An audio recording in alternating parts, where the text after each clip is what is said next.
posibilidad, ng tagumpay o kabiguan, ng ligaya o lungkot. Kaya marapat lamang na tanggapin si Jesus bilang tagapagligtas at Panginoon. At matapos yun ay panariwain ang katapatan at paglapit sa Kanya bawat araw o day by day. Ang day by day ay naglalayong umalalay sa pang-araw-araw na pamumuhay. Narito po si Kuya Ed Lapis sa mensaheng pinamagatang God Loves Me.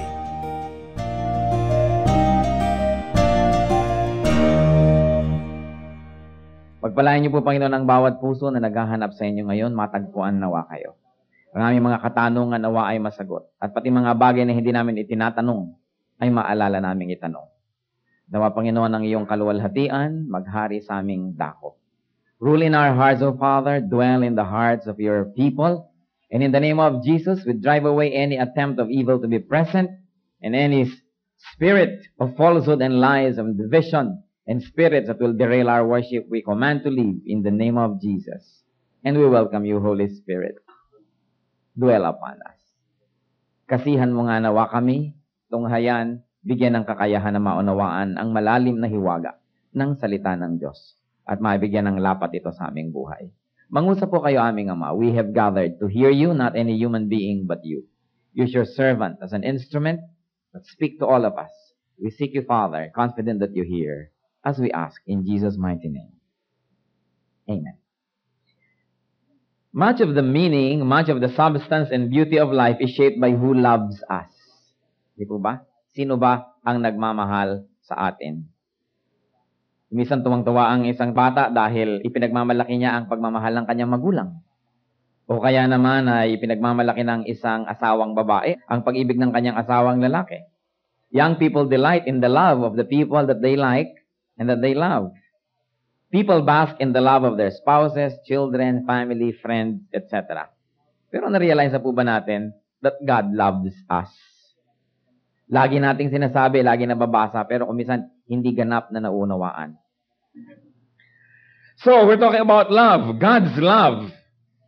Kumisan merong mga cartoon, He loves me not, she loves me, she loves me not, she loves me, tapos tuwa na tayo. Pero anong dapat ang tuwa na dumapo sa ating puso kung nating pagtanto at naisip na mahal tayo ng Diyos? And what and who is the object of God's love? We know that God is love.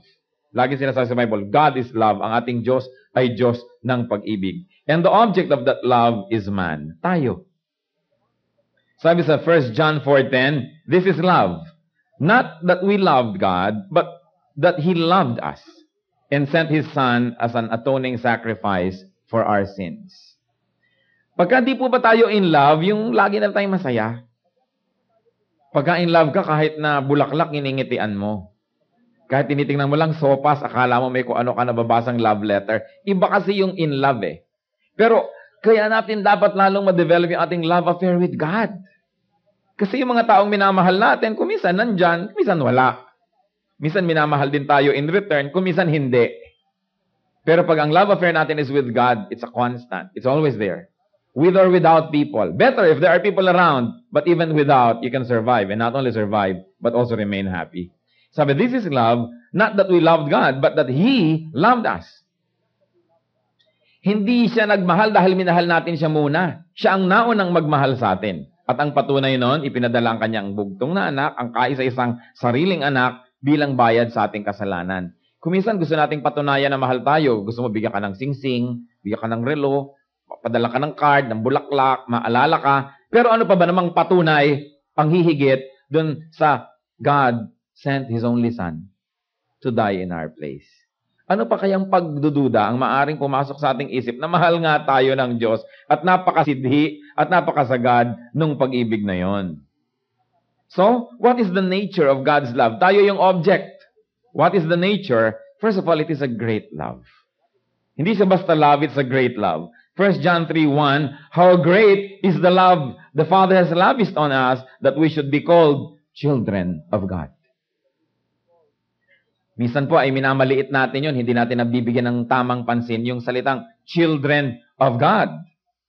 Minsan sabi natin, oy, anak siya ni ganon, big time, ganitong apelyido, ganon ang bahay, nakatira sa ganon, anak ni ganyan. Yung anak ng Diyos. Such is the greatness of God's love that we who are sinners, who have been sinners, can be called children of God. It is the greatest relationship that you can ever have to become a child of God. So what else is the nature of that love? It is boundless. Yun ang pag-iibigan ng mag-asawa, sinasabi, till death do us part. So pag namatay na yung isa, pwede na uling mag-asawa yung isa. Kuminsan nga, buhay na buhay pa, nag-aasawa na uli eh. Hindi po ba? Ngayon, kahit pa nga napakatapat mo sa kamatayan, tapos na. Pero ang sabi, sa Ephesians 3:18, I pray that you may have the power, together with all the saints, to grasp how wide and how long and how high and how deep is the love of Christ. Sabi nawa, magkaroon kayo ng kapangyarihan para naman maunawa nyo, maarok nyo, kung gaano kataas, lalim, kung gaano kalapad, at kung gaano kawalang hanggan ang pag-ibig ni Kristo. Ano yung boundlessness niya? In scope and also in essence. Sa diwa niya, sabi sa Ephesians 3:19, and to know this love that surpasses knowledge. This love surpasses knowledge. Hindi siya kayang ma-define, hindi siya kayang maintindihan ng ganap ng karunungan. Kahit napakarami ng alam ng karunungan. Ang karunungan nga ng tao, kahanga-hanga na eh. Kita nyo yung mga taong pupunta sa buwan, umiikot ang mundo, bukod sa nagro-rotate, umiikot pa sa kanyang orbit. Pagkatapos yung pupuntahan na buwan, umiikot din, pero naggagalawan niya mga yan, yung sasakyan talagang doon nga nagpupunta sa buwan at hindi kung saan napunta. Hindi po ba? At napaplano nila dito talaga ito maglaland. Perfect rendezvous of celestial bodies, of heavenly bodies. Ang galing-galing na nga ng tao. Maaoperahan ng kaloob-looban ng iyong katawan nang hindi man lang bubuksan. Ang galing na ng tao. Puso ng may puso, ikakabit sa'yo. Pero ang sabi, kahit anong talino, anong kagalingan, hindi kayang maunawaan at masukat ang ibig sabihin ng lawak at kadakilaan ng pag-ibig ng Diyos. Ganun siya kadakila. In essence, sabi niya, it is a love that surpasses knowledge. Hindi mo siya maunawa, hindi mo siya maintindihan. And of course, boundless also. Great also. And also, the love of God is permanent. Permanent. Kaya yung iba, mga takot na takot ng umibig, mga pagod na puso, kasi naibig din naman sila, pero yung pala, MWF lang sila. O isang linggong pag-ibig lang sila, tapos hindi na. Pero ang pag-ibig ng Diyos, permanent. Sabi sa Romans 8:35, who shall separate us from the love of Christ? Shall trouble or hardship, or persecution, or famine, or nakedness, or danger, or sword? And then it goes on in the next verse, neither height nor depth, nor anything else in all creation will be able to separate us from the love of God that is in Christ Jesus our Lord. Ganun ka-permanent. That when God loves us and we reciprocate that love, our love for Him will strengthen us in any case that nothing can separate us from the love of God. Naranasan na po yan ng napakaraming mga Kristiyano all over time. Mga sinusunog, ipinapakain sa leon, tinotorture, hinuhuli, pero hindi sila sumusuko sapagkat walang pwedeng maghiwalay sa kanila sa pag-ibig ng Diyos. This is the greatest love story. Ang mga pinipilahan sa mga pelikulang mga kung anong love ni Juan kay Juana, love ni Pepe kay Pilar, pero mga illusions. No matter how great our love is for human beings, this is the greatest love we can ever have. Ang tanong nagbe-benefit po ba tayo from this love? Do we have this love life? Kaya kung minsan, kumusta ka? Eto, loveless. Bakit tayo pwedeng maging loveless? Eto nga yung greatness ng love ng Diyos. Kasi nakafocus lang tayo, we're fixated on romantic love. At pag talagang romantic love lamang ang tinuunan nyo, talagang madalas loveless. Madalas nga, torture pa yan. Although, meron din namang moments na maganda syempre yan. Kaya nga, inilagay din yan ng Diyos. Pero hindi yan ang dapat focus ng lahat. But the permanent love of God. And how else can we look at the nature of God? God's love, it is unconditional. Walang patakaran.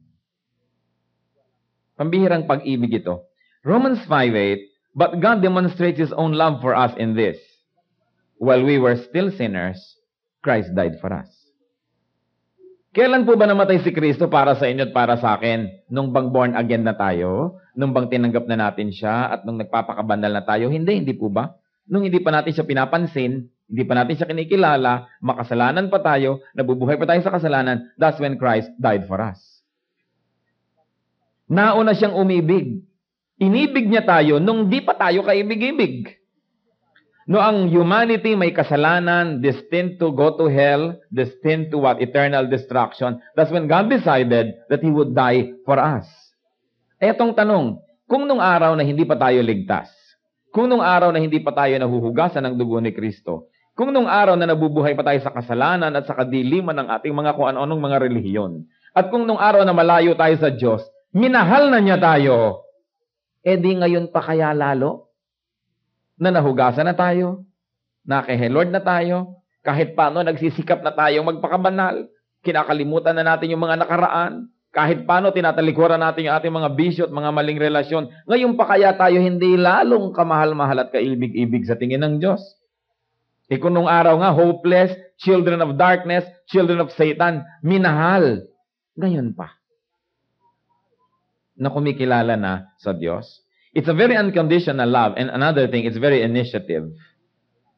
Adjective yung gamit ko sa initiative. Okay? Hindi noun.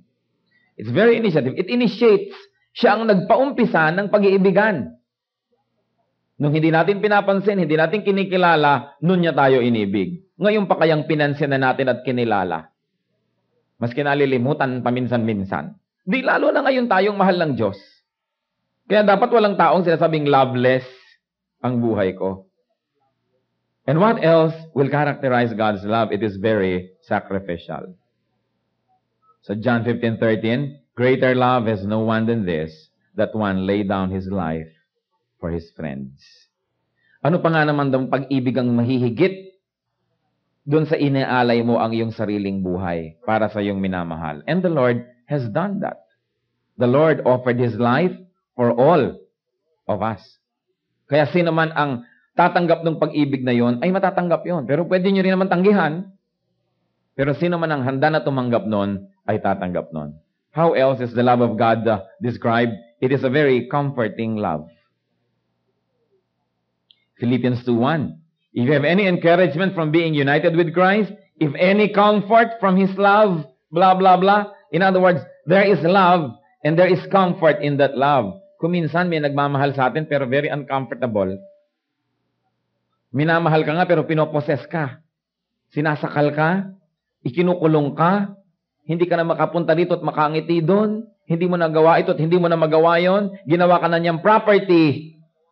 So mahal mo nga ako pero ano nangyari sa akin? Naging mo akong ari-arian. Ipaling dito, ipaling doon, pahingahin dito, huwag pahingahin. Yun ang nangyayari because many people who love smash to pieces the object of their love. But the love of God is comforting.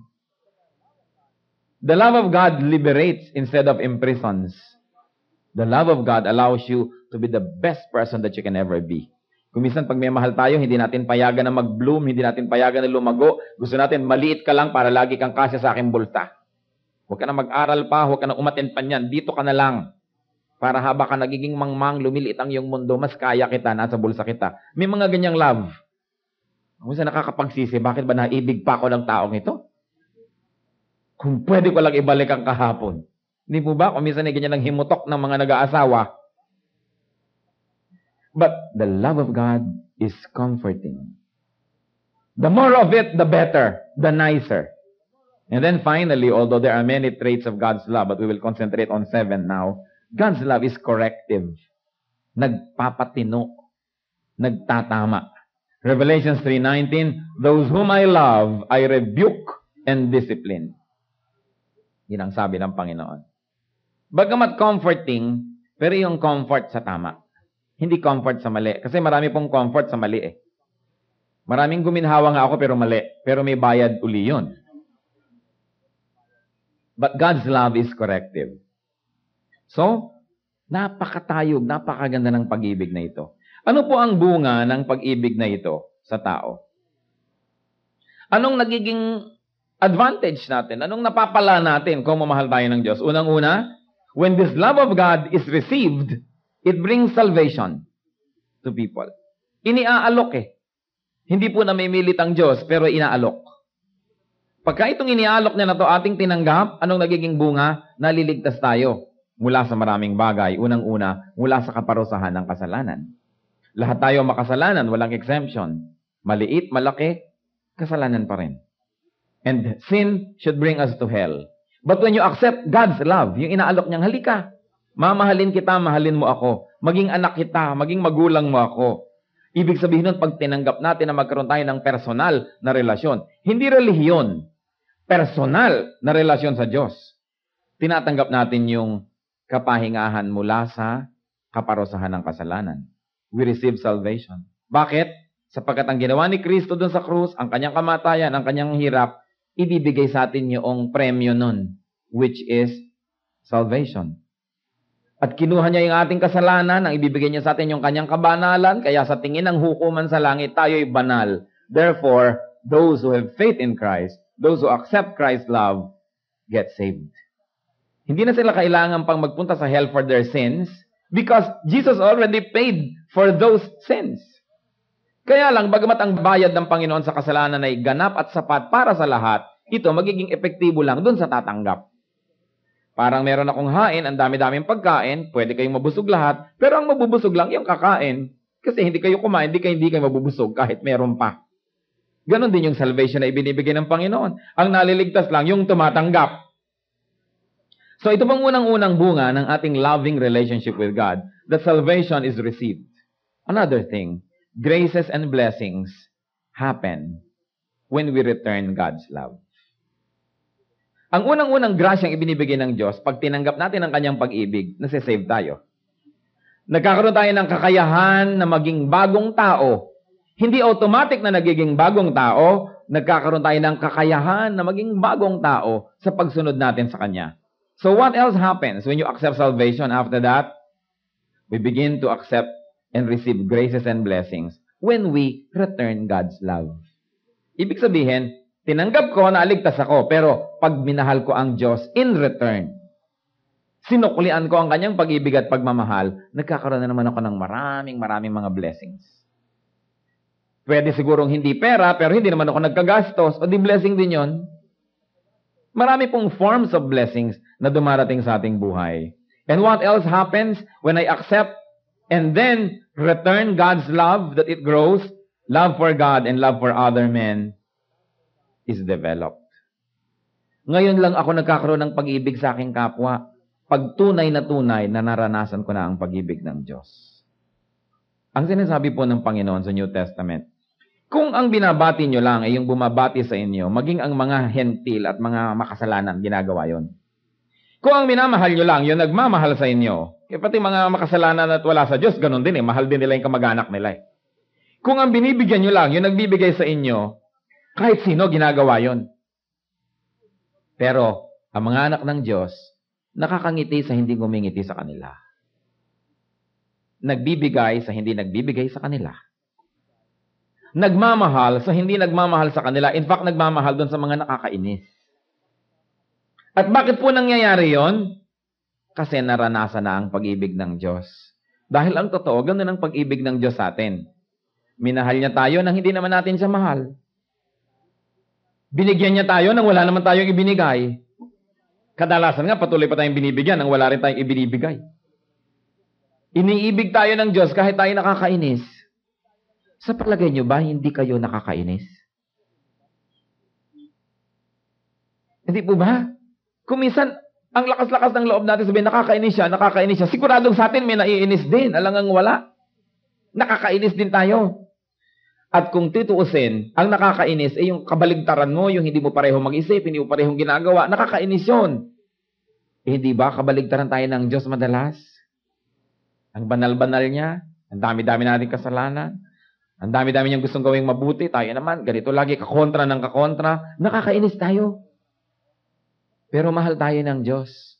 Yun ang pagmamahal na hindi maisip ng 10 scientist.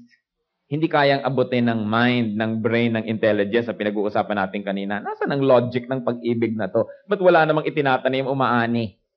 Hindi ko naman siya minamahal. Bakit niya ako minamahal? Hindi naman ako kaibig-ibig. Ba't ako iniibig? Paano nyo malalaman, mga kapatid, na ang pag-ibig ng Diyos nagbubunga na sa ating puso? Pag yung unconditional love niya sa atin, nauulit na natin sa iba. Aba, namamahal ko na yata yung hindi ka mahal-mahal. Bakit ganon? Bakit nababati ko na yung mga hindi bumabati? At saka hindi plastic, totoo sa puso ko. Bakit ako nagbibigay, hindi ako pinasasalamatan? Hindi bale, nagbibigay pa rin ako. Para yatang umaandar na yung pag-ibig ng Diyos sa akin. Kung paano niya ako inibig, nakakaibig na ako ng ganong paraan sa iba. Kaya po, mga kapatid, I like to challenge you, isa yan sa mga major real tests kung gaano katotoo yung God's love in our hearts. Because those that experience God's love also give it away. Those that truly receive God's love, give it away to other people. Kung anong ibinibigay sa atin, siya nating ipinamimigay. Kaya tingnan natin kung ano ang ating pong sitwasyon. Because one of the greatest fruits of God's love in men is that we become loving like God. Nagiging tayong mapagmahal tulad ng Diyos. Pagmamahal na walang kondisyon, walang patakaran, walang hangganan, at hindi logical. Kasi nga naman, sabi sa New Testament, kung ang mahal mo, yung lang nagmamahal sa'yo, polite ka lang doon sa polite sa'yo, Gentiles do that. Hindi yan distinction. Kahit sinong mga pinakabasasamang tao, mahal din nila yung nanay nila, o asawa nila, o anak nila. Sabi pa nga sa Bible, sa Old Testament, mabuti pa ang mga hayop, kahit ang babangis daw ng mga hayop, pinapasuso pa rin ang kanilang anak. Even beasts offer their breast to their young to feed them. So yung kabutihan dun sa mga malapit sa iyo, hindi yun pang-award. Hindi yun bukod tangi, hindi yun kakaiba, normal lang yun. Pero sinasabi, ang tunay na anak ng Diyos, above the normal. Ang pag-ibig niya, lumihigit sa pag-ibig ng mga hayop at pag-ibig ng masasamang tao. Ibig sabihin na iibig niya ang hindi ka ibig-ibig. Yung love na yon, napakaganda pong isipin. Kaya ang tanong, kung hindi ako ganon, bakit hindi ako maibigin? At ito pong pinag-uusapan nating pag-ibig, hindi emosyon. Hindi yung I miss you. Hindi yung ganon. Kundi yung tinatanggap kita, bagamat gusto kong makatulong para ka mag-improve palalo, pero kano ikaw, tinatanggap kita to begin with. At pagkatapos, gagawin kita ng mabuti, kaya hindi mo ko ginagawa ng mabuti. Yun ang pag-ibig, to be committed to somebody's well-being, no matter what. Hindi kailangan maging emosyonal. Kasi akala natin, emosyonal yung pag-ibig, hindi tuloy natin, sabi, ang plastic ko naman, pag sinasabi ko, mahal ko, hindi naman talaga. Kasi siguro, ang pamantayan, inahanap natin, mamiss natin siya, tatago natin yung picture niya sa ating wallet. Hindi ganung pag-ibig ang pinag-uusapan dito. An intellectual commitment to the well-being of another person, that's love. Hindi kailangan maging emosyonal. So, nasa atin po ba yung fruit of God's love? Kasi kung hindi nakikita sa atin, isa lang ang ibig sabihin, hindi rin natin tinatanggap siguro yung inaalok sa ating pag-ibig na yon. Kasi pag naranasan natin yung pag-ibig na yon, binabago nun tayo. At ipinararanas din natin yun sa iba. What are the demands of God's love? Siyempre, balance. God is a God of balance. Lahat ng may left, may right, lahat ng may up, may down, lahat yan binabalance. So when God gives love, meron din siyang demand. People who receive God's love should love God in return. At kung minsan napaka-abstract, how do I love God? So pinadali ng Diyos. Whatever we do to the least of His people, we do to Him.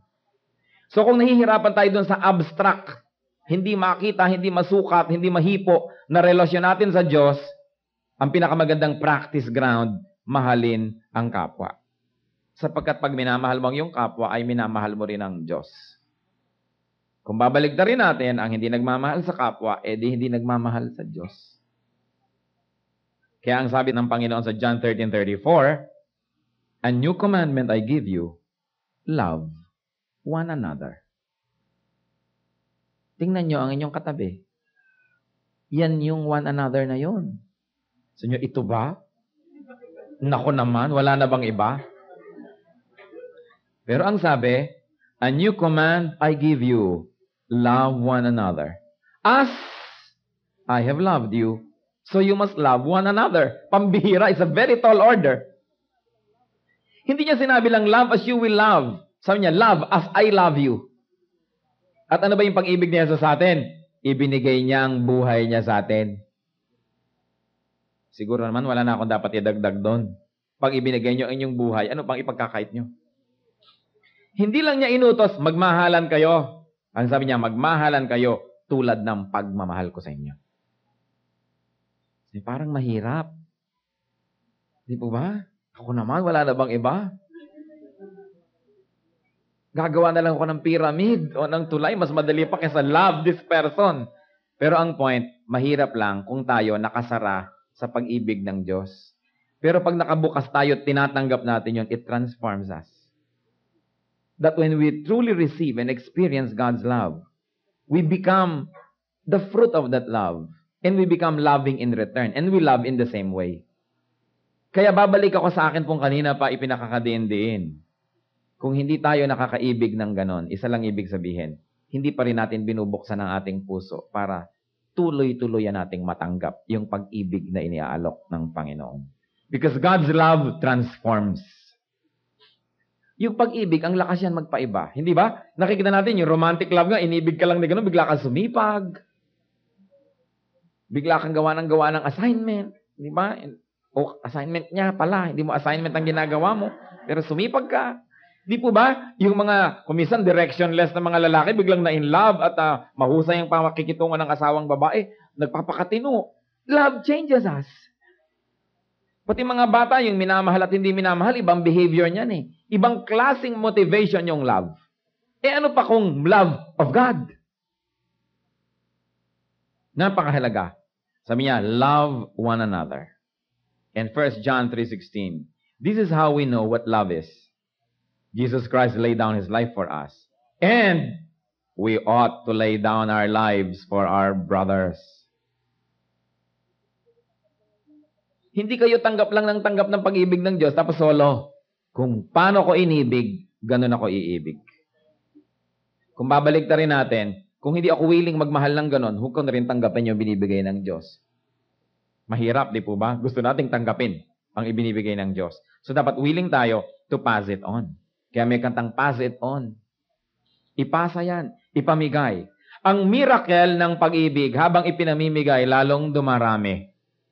Di po ba? Habang minamahal nyo ang isang tao, lalo naman niya kayong namamahal, lalong gumaganda ang samahan. Pero habang ipinagkakait nyo, lalong nauubos. The more you try to keep it for yourself, you lose it. But when you give love away, you multiply it. Because in Christianity, everything you give away, good things you give away, gets multiplied. Kita niyo yung 2 isda at 5 pirasong tinapay? Nung ibinigay noong pastol na bata kay Jesus, minultiply ng Diyos na pakain lahat ng tao. When you give to the Lord, He multiplies. Whatever we give in the name of the Lord is multiplied. Kaya pati salvation, sharing, pagka sinishare nyo yan, binibigay nyo sa tao, dumadami ang believers, dumadami ang kilos ng Panginoon sa puso ng bawat isa. But we've got to what? Give it away. Sabi ng 1 John 4:11, dear friends, since God so loved us, we also ought to love one another. Love is one of the greatest distinctions of the church. Yung isa pang great distinction, holiness. Di po ba? Holiness and love. Yan po ang dalawang dapat pagkakilanlan sa tunay na kapatiran, sa tunay na iglesia ng Diyos. And sadly, these are the two great elements missing in churches today. Holiness and love. Kasi kung wala ng holiness, di para na lang tayong Lions Club, Kiwanis Club, di po ba? Waling-waling preservation society. Nakikita-kita tayo, nag-uusap-usap tayo, meron din tayo isang manual, kasi ang mga club, may mga manual din yan, may mga pamantayan. But without holiness, the church is no longer distinct. Para ka nalang Alpha, Phi, Omega, kung ano-ano mga sorority, samahan, may goal. But holiness makes the church distinct. And number 2, love. Ngayon, yung iba, ang daming love. Ganyan nga yung mga kulto, pati asawa ng may asawa, asawa na rin eh ganon. Marami pong ganong kulto kasi ang come on nila, love. Ang meaning naman sa kanila kasi ng love sex. Maraming ganon na cult. Nagiging come on nila yon for people who are sexually obsessed to join them. So hindi lang dapat love, holiness, kambal yun. Kasi love without holiness can be poisonous. Love must be tempered by holiness. And holiness is expressed through love. Ano kaya ang mangyayari? Bakit ang mga churches ngayon talaga kulang na kulang yung love? Sabi nga, in near the end times, most love in men's heart will grow cold. And it is happening. There is very little love going on around in the church. Kasi una siguro, lalo yung mga urban churches, dumating at umalis ang mga tao, papalit-palit. Pag nagtampo ng konti, si ganun, lipat sa kabilang church. Anong sabi sa Deuteronomy 6:5? Love the Lord your God with all your heart and with all your soul and with all your strength. Napakalalim ng hinihingi na ito. Sabi, sa panapalagay yung misis ko dito, parang wala yata. Diba? Saan panapalagay yung anak ko rito, yung nanay ko? Hindi naman sinabing huwag kayong magmahal ng iba eh. Pero sinabi, ang number one, Diyos. Hindi ako nagsasawang ulit-ulitin kasi alam niyo po ito sa mga pinakamalaking hiwaga sa akin nung bago akong Christian. Sabi ko, napaka-egocentric naman ng Diyos. Sobrang naman siyang selfish. Gusto na niya, siya na lang ang number one sa lahat ng tao. Bakit kaya? But then, the Lord made me realize that He likes to be number one in our lives because He cares for us. And He knows that whoever is number one in our life can destroy us. Di ba, pag ang number one sa buhay nyo, si Juliet, o namatay si Juliet, magpapakamatay na si Romeo. Pag ang number one sa buhay nyo, halimbawa, si Goryo, magpapakamatay na si Tekla pagka nawala na si Goryo. Pagka ang number one sa buhay nyo, itong asawa nyo, tapos bigla siyang nag-left turn, ano mangyayari sa inyo ngayon? Hinahanap nyo si Crispin at si Basilio. Number one ang sa buhay nyo, anak nyo, pag nag-asawa, sumasali kayo sa kanila kayo, panggulo kayo sa kanila kasi hindi kayo mawala-wala sa eksena dahil number one sa inyo yung anak nyo. Pag ang number one sa ating buhay, tao, we are bound to be sad. Dahil yung tao na yan, na number one sa buhay nyo, bibiguin kayo niyan. Sinasadya man o hindi. Kahit hindi niya sinasadya, mahal din niya kayo. Tao yan, magkukulang yan eh. Magkakamali yan. Naku, kawawa kayo. Kung yung number one sa inyong puso, tao. Kasi iiwan din kayo. Sasadyain kayong iwan o namatay. Ayaw kayong iwan, namatay. Iiwan pa rin kayo. O ano ngayon nangyari sa inyo? Di po ba? Pag mahal na mahal nyo ang isang tao, you are in a very dangerous situation. Dahil ang kasunod niyan, masasaktan kayo. Anong sinasabi natin? Hindi naman natin sasabihin, huwag yung mahalin ng tao. Pero ang sabi ng Diyos, ng Bible, unahin yung Diyos. Love the Lord your God with all your heart and with all your soul and with all your strength. Bakit? Number one sa inyo, Diyos. May number two, asawa nyo o anak nyo o whatever. Nawala yun, namatay yun, nalulungkot kayo, pero hindi kayo nababaliw dahil andun pa yung Diyos, yun ang number one eh. Buo pa kayo. Hindi kayo sira. Kasi nandun siya, hindi siya nawawala. Hindi niya kayo pagtataksilan, hindi niya kayo iiwan kahit kailan. Kaya ang gusto ng Diyos, ang number one, yung pala dahil gusto niya tayong i-protect. Kasi pag hindi na siya ang number one, kawawa na tayo. So sabi ko, hindi naman pala egocentric ang Diyos. Pati pala yung kanyang kagustuhan na siyang ibigin, is a sacrificial love. Dahil pagka siya ang ating inibig, lagi siyang nag-aalaga sa atin, di syempre, nakakaroon siya ng trabaho. Gusto niyang gawin yun. Happy is the person who loves God above anything or anyone. When things or people go away, intentionally or unintentionally, the person will have a strong center, a strong anchorage, and he will remain standing because he's standing on his love for God who never leaves him nor forsakes him. Ang lalim ng mga hinihingi sa atin ng Diyos. Kung minsan hindi natin nauunawaan, katulad ko noon, iniisip ko, ano ba naman to, ba't ganon? Pero hindi naman common, hindi natin nauunawaan mali na siya. Kulang lang tayo ng pangunawa. So ang sabi, love God. People are to love God. How can we receive God's love? Paano? By loving the Son, men receive the love of the Father. Sabi sa John 14:23, Jesus replied, if anyone loves me, he will obey my teaching. So nakita po natin, paano nyo malalamang mahal yung Diyos? Hindi nyo naman siya siyempre aabutan ng kape. Hindi naman siya reregolohan ng choknat na korteng puso. Hindi nyo naman siya kakamutan ng likod. So, paano nyo malalaman na mahal nyo pala ang Diyos? Paano nyo maipapakita ang pagmamahal nyo? Di po ba? Hindi naman siya naipag-iinit ng sopas. Hindi naman siya naaalagaan. So, paano ko ipapahayag ang pag-ibig ko sa Diyos? Eto pala, sundin mo ang utos niya. Yun ang pahayag at patunay at patotoo na nakikipag-ibigan ka sa Kanya. O kaya din ngayon, lalo nang dumali na malaman natin kung meron nga ba tayong love affair with God o wala. If anyone loves me, he will obey my teaching. Yun ang sinabi ng Panginoon. Hindi yung iuukit niyang aking pangalan sa puno. Hindi yung ganito, hindi yung ganyan. Susundin niya ako.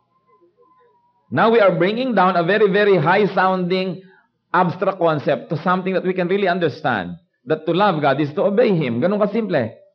So, hindi siya emosyonal. Bihira rin naman sa atin yung emotionally attached with God. Although that's nice, I think, no? Pero hindi naman laging emosyon yun eh. Love is obedience. Obedience is love. Sabi niya, if anyone loves me, he will obey my teaching. May bunga pa yon. So, mahal ko si Jesus. Susundin ko ang kanyang mga inuutos. Ang sabi dito, John 14:23, my Father will love him, and we will come to him and make our home with him. Can you imagine? You like the Father to love you? You like the Father and the Son to live in you and make their home in you? Isa lang gagawin natin, love Christ. How? By obeying Him. Obedience is a very, very important aspect of our faith. Akala nung iba, pag alam nila yung nakasulat sa Bible, magaling na sila. Pero hindi yung alam, yung pagsunod sa alam na yon ang pinag-uusapan. We study the Bible not to increase our knowledge, but to change our lives. Inaalam natin ang mga dapat at hindi dapat, para yung mga dapat ay gawin at ang hindi dapat ay huwag gawin. At pag sinusunod ko pala si Kristo, nakikipag-ibigan ako sa Kanya. At iniibig naman ako lalo ng Ama at tinatahanan ako ng Diyos. So, love, holiness, obedience. Important qualities ng mga anak ng Diyos. Ano pa ang ating mga natatanggap? By loving the Son, we receive love. But we can also lose that love. Nawawala rin ang pag-ibig ng Diyos. Hindi po yung pag-ibig na nagdadala ng salvation, kasi hindi pwedeng tanggalin. Kundi yung bonus nun, yung pag-ibig na nagbibigay ng mga fringe benefits at kung ano-ano. We can lose that. Sabi sa John 15:9, as the Father has loved me, so have I loved you. Now, remain in my love. So pag sinabi ni Jesus, remain in my love, ibig sabihin pala, you may not remain. It is possible not to remain in the love of Christ. This is not salvation we're talking about, all right? But the blessing, the protection, the peace, the good graces that we get out of a relation. Kasi kayo, kung mag-asawa, kahit ano pa mangyari mag-asawa kayo, ganun yun. Kahit save ka na, kung save ka na talaga kahit anong mangyari. Pero hindi naman lahat na mag-asawa, masarap ang samahan, di po ba? Mag-asawa, pero hindi masarap ang samahan. Meron din ganon, save, pero hindi masarap ang samahan sa Diyos. Nawawala yung tamis. Nawawala yung magagandang mga bagay. At yun ang sinasabi, remain in my love. Huwag lang yung salvation mo ang hawakan mo, kundi lahat ng beautiful fringe benefits of it, dapat mo ring ma-enjoy. Which is of course premised in obedience. Sabi sa Jude 1:21, keep yourselves in God's love as you wait for the mercy of our Lord Jesus Christ to bring you to eternal life. So keep yourself in God's love. Magtrabaho ka. Magpunyagi ka, magsikap ka para wag kang mawala dun sa area ng pakikipag-ibigan mo sa Diyos. Pero hindi salvation ang pinag-uusapan. Hindi salvation ang pinaghihirapan. Hindi salvation ang pinagtatrabahuhan dahil si Kristo ang nagtrabaho para doon. Pag natanggap na natin yon, ang tinatrabaho natin is to keep the relationship nice and sweet and beautiful through obedience, through service, through godliness. So, keep yourselves in God's love. It is your work. It is not God's work alone. Meron tayong kinalaman doon. So, one may not remain in Christ's love. Sabi sa John 15:10, if you obey my commands, you will remain in my love. Just as I have obeyed my Father's commands and remain in His love. Kung sinusunod mo ako, mananatili ka dito sa silong ng aking pag-ibig. So merong kung, if you obey my commands. Madalas po tayong mga Kristiyano, nalilimutan natin yung part na yun ng buhay, yung obedience. Akala natin sapat na to know. But to know and not to obey is worse than not to know anything at all. We become doubly guilty when we know and then disobey. So, if you obey my commands, you will remain in my love. Marami pong kuminsan nagpapa-counsel. Sabihin, parang hindi ko nararamdaman ang pag-ibig ng Diyos. Parang ang layo. Siguro nga. Siguradong ikaw ang lumayo. Alam nga namang siya. Sabi nga niya, I will never leave you nor forsake you. Pero tayo, pwede nating sabihin sa kanya, I can leave you, I can forsake you. Di po ba nangyayari? So kung nararamdaman nyo, parang malayo ang Diyos, manalamin kayo, at kayo ang may gawa niyan. Hindi pwedeng Diyos ang may gawa. Kasi ang pangako niya, I will never leave you. I will never forsake you. So kung wala kayo, therefore hindi kayo nag-remain. Ibig sabihin lang, hindi tayo nag-obey. Simple ang malalalim na bagay na ito. Let's remain in Christ's love through obedience. God's love is for all men. But only men who open their hearts to receive God's love will enjoy it. God's love in men result in being loving to other people. God's love is to bear fruits. Love may be received. It can also be lost. Not salvation, okay? But life of peace, life of abundance, a life in full of God's graces, it can be lost. Kaya maraming Kristiyano, bagamat saved, bagamat secure ang salvation, walang peace, walang joy, walang prosperity, walang rest, kasi malayo. At kung malayo, hindi Diyos ang lumayo, tayo ang lumayo through disobedience. Let's bow our heads before the Lord and let Him minister to us in a very personal way.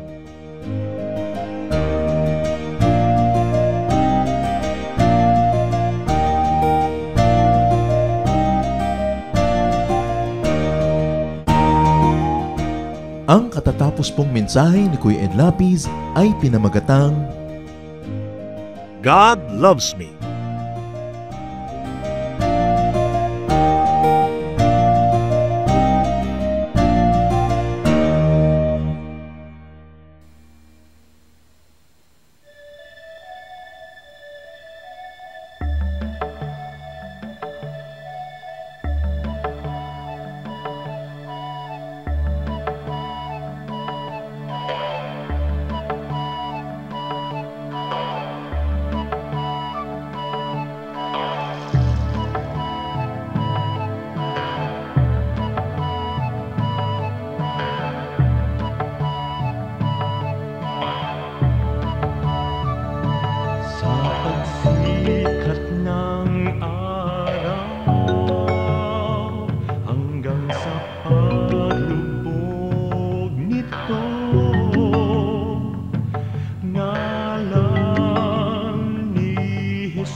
pagsilay ng liwanag mula doon sa silangan, nadarama't nakikita ang sa inyong pagmamahal.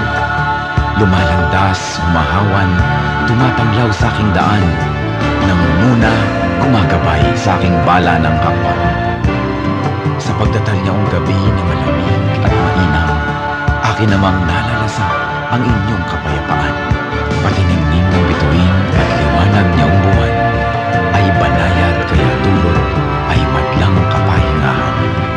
Sa gabi man o sa araw, sa diliman o liwanag, kayo ay aking kapiling sa lahat ng kalagayan.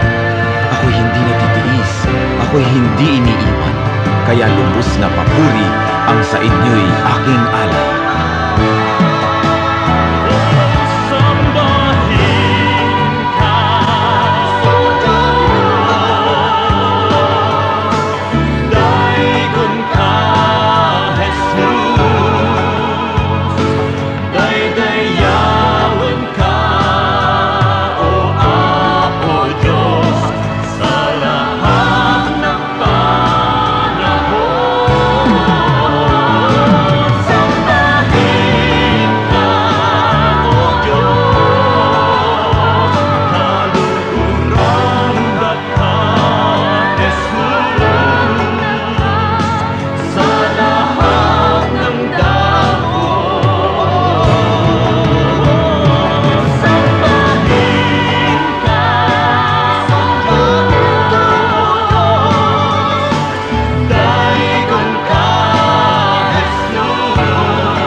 mabuting balita, binabahagi sa mga dukha.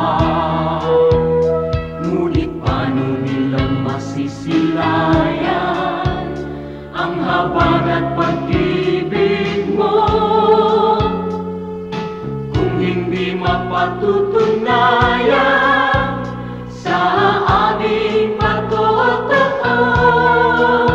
Kaya kung paano mo kami kinalingan, kung paano mo kami minahal, sa aming buhay nawa ay magbunga ng pagtitiyaga at pagpapagal sa aming kilos, salita at damdamin.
ka namin bibiguin. Kaya kung paano mo kami kinalingan, kung paano mo kami minahal, sa aming buhay nawa ay magbunga ng pagtitiyaga at pagbabagal sa aming kilos, salita at damdamin. Maranasan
Oras na po para pansamantalang magpaalam ang programang Day by Day. Tayo po'y magsama-sama tuwing ika-6 hanggang ika-7 ng umaga, araw-araw. Magandang umaga po at mabuhay ang Panginoong Hesus!